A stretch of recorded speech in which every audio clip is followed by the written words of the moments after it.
الحمد لله الحمد لله وكفى وسلام على عباده الذين اصطفى أما بعد فأعوذ بالله من الشيطان الرجيم بسم الله الرحمن الرحيم قل إن كنتم تحبون الله فاتبعوني يحببكم الله ويغفر لكم ذنوبكم صدق الله وصدق رسوله النبي الكريم ونحن على ذلك لمن الشاهدين والشاكرين والحمد لله رب العالمين۔ میرے محترم دوستوں اور بزرگوں، ہر مسلمان کی یہ دلی چاہت ہے کہ میں اچھا مسلمان بن جاؤں۔ ہر مسلمان یہ چاہتا ہے کہ میں اچھا دیندار بن جاؤں، لیکن اس اچھا دیندار بننے کے لیے اور اچھا مسلمان بننے کے لیے اس نے اسلام کی اور دین کی اپنے دل اور دماغ میں ایک شکل بنائی ہوئی ہے کہ میرا اس پر عمل ہو جائے تو میں اچھا دیندار ہوں، میں اچھا مسلمان ہوں، چاہے وہ شکل جو بھی ہو۔ سوچ یہ بنی ہوئی ہے کہ اگر اس انداز سے میرے اس پر عمل ہو جائے، جو شکل اور جو نظریہ میرے ذہن میں اور میرے دل اور دماغ کے اندر اسلام کا ہے، اگر میرا اس پر عمل ہو گیا تو میں پکا ٹھکا صحیح مسلمان ہوں، چاہے وہ شکل جو بھی ہو، قرآن حدیث کے مطابق ہو یا اس کے خلاف ہو۔ جبکہ اللہ رب العزت دین کی، اسلام کی جو قرآن میں شکل بیان فرما رہے ہیں، جو دین اور اسلام کو قرآن میں بیان کیا ہے، وہ آج جو ہمارے ذہنوں اور دل اور دماغ کے اندر دین اور اسلام کی شکل بنی ہوئی ہے، اس میں اور اس میں زمین آسمان کا فرق۔ اور اللہ تعالیٰ نے ایک آئیڈیل بتا دیا، اگر تم سچے مومن بننا چاہتے ہو، مضبوط ایمان والے بننا چاہتے ہو، تو پیمانہ کیا ہے؟ فَإِنْ آمَنُوا بِمِثْلِ مَا آمَنْتُمْ بِهِ فَقَدِ اهْتَدَوْا۔ تمہیں صحابہ جیسا ایمان لے کر آنا پڑے گا۔ اگر تمہارا ایمان صحابہ کی طرح ہے، تمہارے دین پر عمل صحابہ کی طرح ہے، تمہارا شریعت پر عمل صحابہ کی طرح ہے، تو پھر تو تم کامیاب ہو۔ اور اگر اس کے خلاف ہے اور تم اپنے آپ کو کامیاب سمجھ رہے ہو، جبکہ حقیقت یہ ہے کہ تم انتہائی درجے کی ناکامی کے اندر مبتلا ہو۔ اس لیے کہ صحابہ کا جو مجمع تھا، اولئک حزب اللہ، یہ اللہ کی جماعت تھی، اولئک هم المفلحون، یہ کامیاب لوگ تھے، اولئک هم الفائزون، اولئک هم المؤمنون، صحیح ایمان والے یہ لوگ تھے، صحیح شریعت پر عمل کرنے والے یہ لوگ تھے، صحیح اسلام کو، دین کو سمجھنے والے یہ لوگ تھے۔ تو ہر چیز کے اندر میرے عزیزو، صحابہ ہمارے لیے معیار ہے، صحابہ ہمارے لیے ایک آئیڈیل ہے کہ جس انداز سے صحابہ نے دین پر عمل کیا، جس انداز سے اللہ کے نبی کے ساتھ محبت کی، جس انداز سے اللہ کے نبی کی اطاعت کی، وہ اطاعت، وہ محبت اس انداز کی اگر میری زندگی کے اندر ہے تو میں کامیاب، اور اگر اس کے خلاف اپنی سوچ کے لحاظ سے ہے تو میں ناکام۔ سمپل سی بات ہے۔ اور یقین جانیے میرے عزیزو، جیسا کہ حضرات صحابہ اکرام رضوان اللہ تعالی علیہم اجمعین نے دین پر عمل کیا، اللہ کے نبی سے محبت اور اللہ کے نبی کی اطاعت کا حق ادا کرنے کی کوشش کی، ایسا کائنات کے اندر قیامت تک کوئی انسان اس انداز سے نہیں کر سکتا۔ حضرت صدیق اکبر رضی اللہ تعالیٰ عنہ، اللہ اکبر، اسلام نیا نیا تھا، مشرکین مکہ کو دعوت دینے لگے، انہوں نے آپ کو مارنا شروع کیا، اتنا مارا کہ آپ کے گال اور ناک برابر ہو گیا، اتنا آپ کا منہ سوج گیا، چہرہ مبارک، اور حال یہ تھا کہ آپ کے سر مبارک پر اگر انگلی پھیری جائے تو ہاتھ میں، انگلیوں میں آپ کے بال مبارک لگ جاتے تھے، اتنا آپ کو تکلیف پہنچائی۔ آپ کی والدہ آپ کے سامنے کھڑی تھی، کھانے پینے کی چیز لے کر کھڑی ہوئی تھی، جیسے ہی ہوش آیا آپ کی والدہ نے کہا، میرا بیٹا تھوڑا سا تو دودھ پی لو۔ کیا حل ہو گیا تھا؟ لیکن صدیق اکبر اللہ اکبر فوراً سوال کیا کہ محمد الرسول اللہ صلی اللہ علیہ وسلم کا کیا حال ہے؟ ماں نے کہا بیٹا کھا لو، زور لگایا۔ آپ نے فرمایا اس ذات کی قسم جس کے قبضے میں میری جان ہے، ہر چیز مجھ پر حرام ہے جب تک کہ میں اپنی آنکھوں سے محمد الرسول اللہ صلی اللہ علیہ وسلم کو نہ دیکھوں۔ یہ محبت تھی نا۔ حالانکہ یہ تکلیف، یہ مشقت، یہ آزمائش دین پر عمل کرنے اور شریعت کا پیغام اور تبلیغ دوسروں تک پہنچانے کی وجہ سے ہوا نا، لیکن اس کے بعد بھی کیا ذہن میں بات ہے؟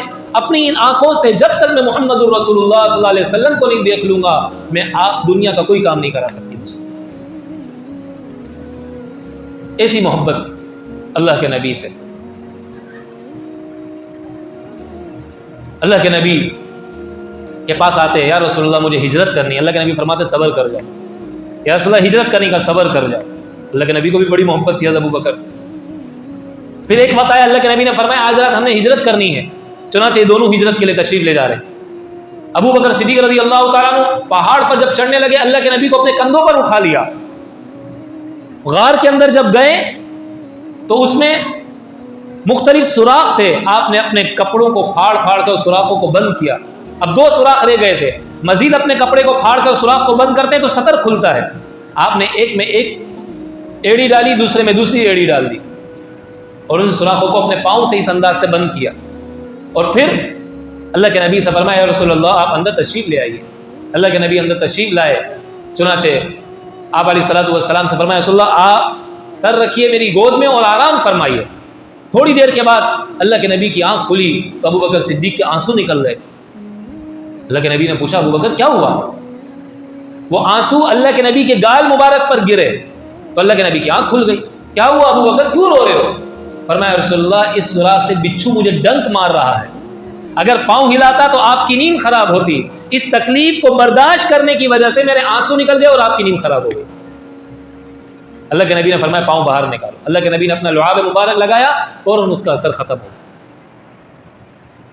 اور ایسی محبت تھی میرے عزیزو، فرمانے لگے ایک مرتبہ آپ کے بیٹے عبد الرحمن بن ابی بکر اسلام لانے کے بعد آپ سے کہنے لگے ابا جان بدر والے دن آپ میری تلوار کے نیچے آ گئے تھے، لیکن میں نے باپ سمجھ کر آپ کو چھوڑ دیا۔ آپ نے فرمایا بیٹے اگر تو میری تلوار کے نیچے آتا تو میں تجھے بیٹا سمجھ کے کبھی نہ بخشتا، میں تجھے محمد الرسول اللہ صلی اللہ علیہ وسلم کا دشمن سمجھتے ہوئے تجھے قتل کر دیتا۔ وہ فرماتے تھے میرے لیے سب سے بڑی رشتہ داری، سب سے بڑے رشتہ دار میرے وہ ہیں، میرے لیے محترم وہ ہیں جو محمد الرسول اللہ صلی اللہ علیہ وسلم کے رشتہ دار ہیں۔ میرے لیے سب سے بڑی نسبت یہ ہے ان لوگوں، وہ لوگ میرے نزدیک قابل احترام ہیں اور قابل عزت ہیں جن کا تعلق محمد الرسول اللہ صلی اللہ علیہ وسلم سے۔ اور اعلان کرتے تھے اَيَنْقُصُ الدِّينُ وَأَنَا حَيٌّ، کیا دین مٹ جائے اور ابو بکر زندہ رہے؟ ایسا نہیں ہو سکتا۔ دین مٹ جائے ابو بکر زندہ رہے، ایسا نہیں ہو سکتا۔ جو قربانی کا وقت آیا آپ نے قربانی سے دریغ نہیں کیا، حتیٰ کہ ایک موقع پر جبرائیل علیہ الصلوۃ والسلام اللہ کے نبی کے سامنے تشریف لائے تو اللہ کے نبی نے لباس دیکھا تو کون سا لباس ہے؟ وہی لباس جو ابو بکر کا لباس ہے، وہی بٹن جو حضرت ابو بکر رضی اللہ تعالیٰ عنہ کے بٹن ہے۔ اللہ کے نبی نے پوچھا جبرائیل یہ کیا بات ہے؟ فرمایا یا رسول اللہ آج سارے فرشتوں نے ایسا لباس پہنا ہوا ہے، اللہ نے فرمایا کہ میرے ابو بکر نے جیسا لباس پہنا ہے سب کو ویسا لباس بنا کے دو، سب نے ویسا لباس پہنا ہے۔ اور پھر آگے فرمایا کہ اللہ ابو بکر کو سلام دے رہے ہیں۔ ابو بکر صدیق رضی اللہ تعالیٰ عنہ کو سلام پیش کیا گیا، ابو بکر صدیق کے آنسو نکل گئے، اللہ مجھے سلام پیش کر۔ اور اگلی بات فرمائی کہ اللہ پوچھ رہے ہیں کہ میرے ابو بکر سے پوچھو وہ مجھ سے خوش ہے۔ نماز کس لیے پڑھی؟ اللہ کو خوش کرنے کے لیے۔ روزہ کس لیے رکھتے ہیں؟ اللہ کو خوش کرنے کے لیے۔ صدقہ خیرات کس لیے کرتے ہیں؟ اللہ کو خوش کرنے کے لیے۔ تمام نفلی فرائض نوافل جتنی عبادتیں کرتے ہیں اللہ کو خوش کرنے کے لیے، اور وہ اللہ ابو بکر صدیق رضی اللہ تعالیٰ عنہ کے پاس فرشتے کے ذریعے پیغام بھجوا رہے ہیں اور سوال کر رہے ہیں کہ پوچھو میرا ابو بکر مجھ سے خوش ہے کہ نہیں ہے۔ ایسی محبت تھی اللہ کے نبی سے، اور ایسی محبت کا حق ادا کیا کہ اللہ نے بھی سلام بھیجنے کے بعد سوال پوچھا، سوال کروایا کہ پوچھو مجھ سے میرا ابو بکر خوش ہے کہ نہیں ہے۔ تو میرے عزیزو محبت کے لیے معیار ہمارے پاس صحابہ کرام رضوان اللہ تعالی علیہم اجمعین ہیں۔ ارے صحابہ کے مرد تو مرد تھے نا، آپ کسی بھی صحابی کو اٹھا لیجئے، ہر صحابی نے محبت اللہ کے نبی سے اس انداز سے کر دکھانے کی کوشش کی۔ عورتوں کا انداز محبت کیا تھا؟ اللہ اکبر، ایک عورت احد کے میدان سے جب صحابہ واپس آ رہے تھے، باہر نکلی، اس کو پتہ چلا کہ اللہ کے نبی کو شہید کر دیا گیا ہے، باہر آئی اور پوچھنے لگی، قافلہ آیا، اس سے پوچھا کہ بتاؤ اللہ کے نبی کا کیا حال ہے؟ شیطان نے یہ خبر اڑائی تھی تاکہ مسلمانوں کے قدم اکھڑ جائیں۔ انہوں نے بتایا کہ اللہ کے نبی زخمی ہیں، خیریت سے ہیں، البتہ اتنی بات ہے کہ تمہارا والد شہید ہو گیا ہے۔ اس نے کہا مجھے بتاؤ اللہ کے نبی کا کیا حال ہے؟ پھر تھوڑا آگے گئی، دوسرے قافلے سے ملاقات ہوئی، اسے پوچھا بھائی اللہ کے نبی کا کیا حال ہے؟ سنا ہے آپ علیہ الصلوۃ والسلام شہید ہو گئے؟ تو فرمایا نہیں، اللہ کے نبی زخمی ہیں، البتہ تمہارا شوہر شہید ہو گیا ہے۔ ایک نے کہا تمہارا باپ شہید ہو گیا ہے، ایک نے کہا تمہارا شوہر شہید ہو گیا۔ پھر تھوڑا آگے گئی، پوچھا بھائی اللہ کے نبی کا کیا حال ہے؟ سنا اللہ کے نبی شہید ہو گئے؟ کہا نہیں، اللہ کے نبی زخمی ہیں، البتہ تیرا بیٹا شہید ہو گیا ہے۔ پھر تھوڑا آگے گئی، چوتھا قافلہ آ رہا ہے، تسلی نہیں ہو رہی کہ جب تک اللہ کے نبی کو اپنی آنکھوں سے نہ دیکھ لوں مطمئن نہیں ہوں گی۔ چنانچہ پوچھا اللہ کے نبی کا کیا حال ہے؟ انہوں نے بتایا بھائی اللہ کے نبی زخمی ہیں، شہید نہیں ہوئے ہیں، البتہ تمہارا بھائی شہید ہو گیا ہے۔ ایک عورت کے 4 سہارے، شوہر کا، والد کا، بیٹے کا، بھائی کا، چاروں میتیں بیک وقت گھر سے اٹھ رہی ہیں، لیکن اس کو تسلی نہیں ہو رہی ہے، پوچھ رہی اللہ کے نبی کا کیا حال ہے؟ تو کسی نے کہا جاؤ سامنے بیٹھے ہیں، جا کر دیکھ لو اپنی آنکھ سے۔ جب وہاں گئی، اللہ کے نبی کو اپنی آنکھوں سے دیکھا، آپ کے دندان مبارک شہید ہوئے تھے، چہرے مبارک سے خون نکل رہا تھا، اور کہنے لگی یا رسول اللہ اگر آپ زندہ ہیں تو میری ساری کائنات آباد ہے، مجھے میرے گھر کے جو بھی میت اٹھ جائے، جو بھی جنازہ نکل جائے، مجھے کوئی فرق نہیں پڑتا۔ آپ زندہ ہیں تو میرے لیے سب کچھ صحیح ہے، آپ کو تکلیف نہیں ہونی چاہیے، آپ کو کوئی غم نہیں پہنچنا چاہیے۔ ایسا جذبہ تھا حضرات صحابہ اکرام رضوان اللہ تعالی علیہم اجمعین کے مردوں میں اور عورتوں میں، اور تربیت بھی اسی انداز کی تھی۔ چنانچہ حضرت اسماء بنت ابی بکر چھوٹی سی بچی تھی، ابو بکر صدیق رضی اللہ تعالیٰ عنہ اللہ کے نبی دونوں غار کے اندر ہیں، اسماء آتی اللہ کے نبی کے پاس کھانا لے کر آیا کرتی۔ ابو جہل نے پکڑا، کہا اسماء سے پوچھا کہ بتاؤ اللہ کے نبی محمد اور ابو بکر کدھر ہیں؟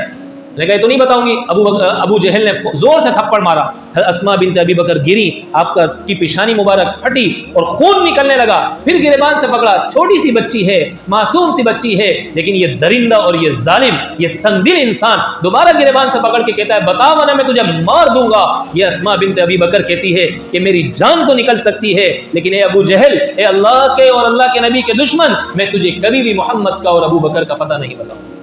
چھوٹی سی بچی، کیا محبت بھری ہوگی اس کے دل میں اس کے والد نے، کیا محنت کی ہوگی محمد رسول اللہ صلی اللہ علیہ وسلم کے لیے، عظمت اور عقیدت کو بٹھانے اس کے دل اور دماغ کے اندر، کہ بچی ہر طرح کی تکلیف سہنے کے لیے تیار ہے، پر اللہ کے نبی کا ایڈریس بتانے کے لیے تیار نہیں، اللہ کے نبی کا پتہ بتانے کے لیے تیار نہیں۔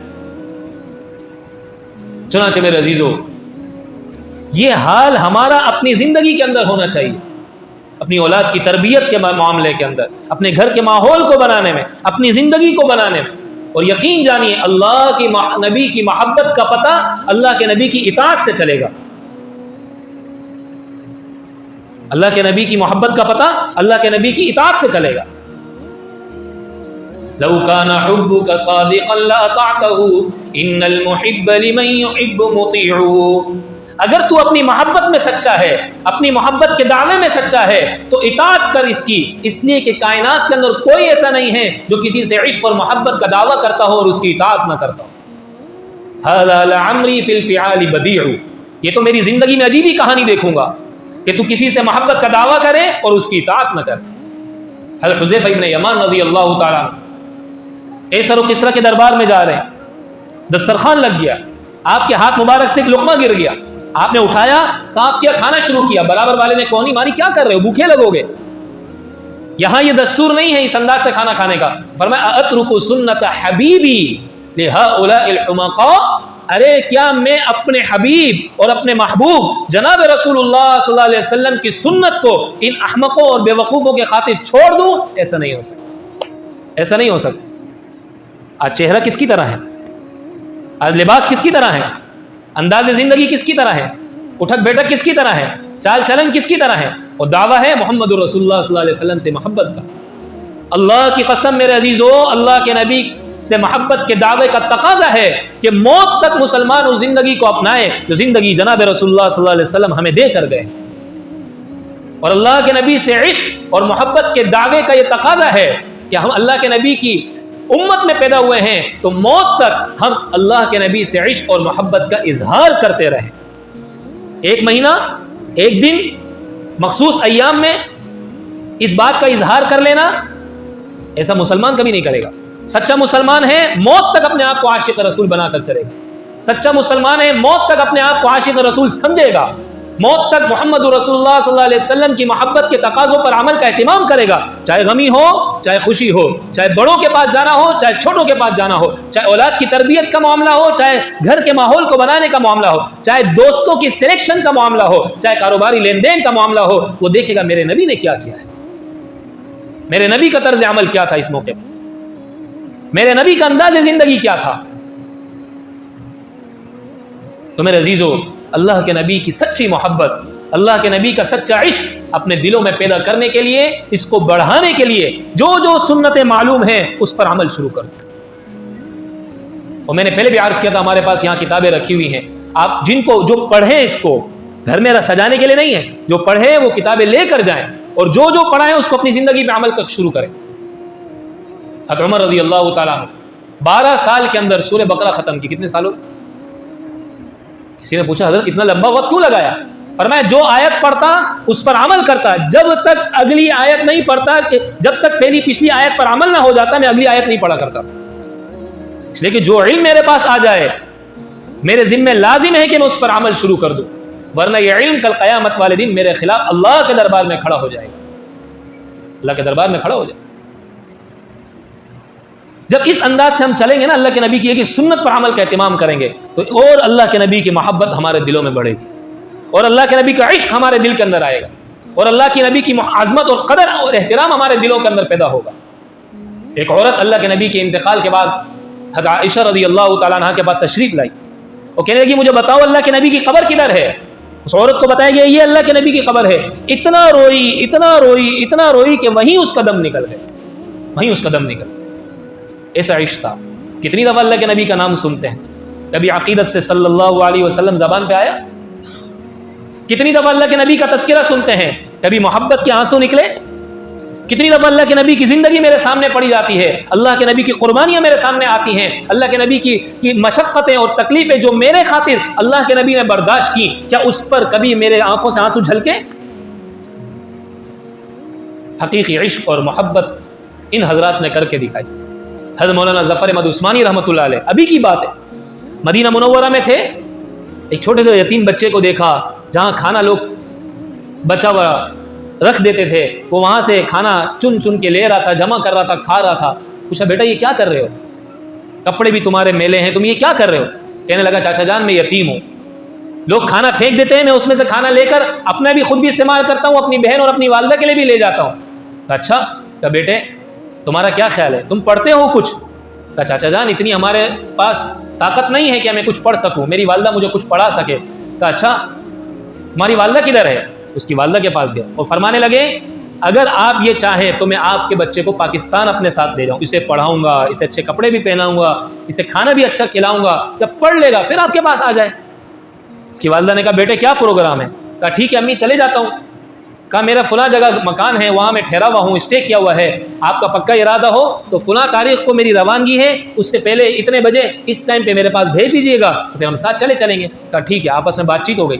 یہ بچہ آ گیا حضرت کے پاس، جیسے ہی آیا اب یہ دونوں چلے سلام وداع پیش کرنے کے لیے. مولانا ظفر احمد عثمانی رحمۃ اللہ علیہ اللہ کے نبی کے دربار میں آئے سلام پیش کرنے کے.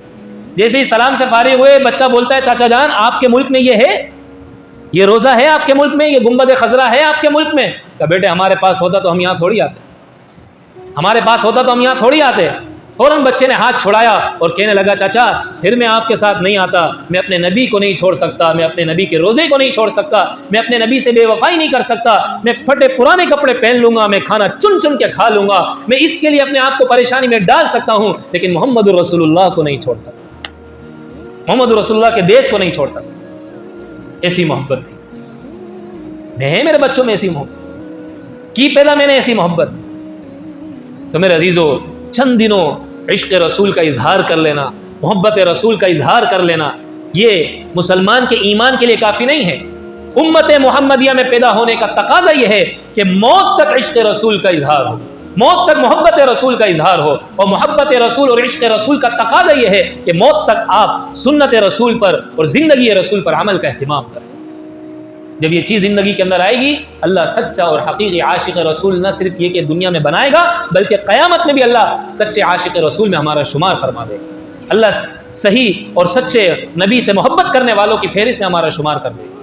اللہ تعالیٰ بھائی ہم سب کو کہنے سننے سے زیادہ عمل والا، دوسروں تک پہنچانے والا اور سمجھنے والا اور اس پر عمل کرنے والا بنائے۔ تو سب نیت کرتے ہیں نا اس کی انشاءاللہ۔ وآخر دعوانا ان الحمد للہ رب العالمین۔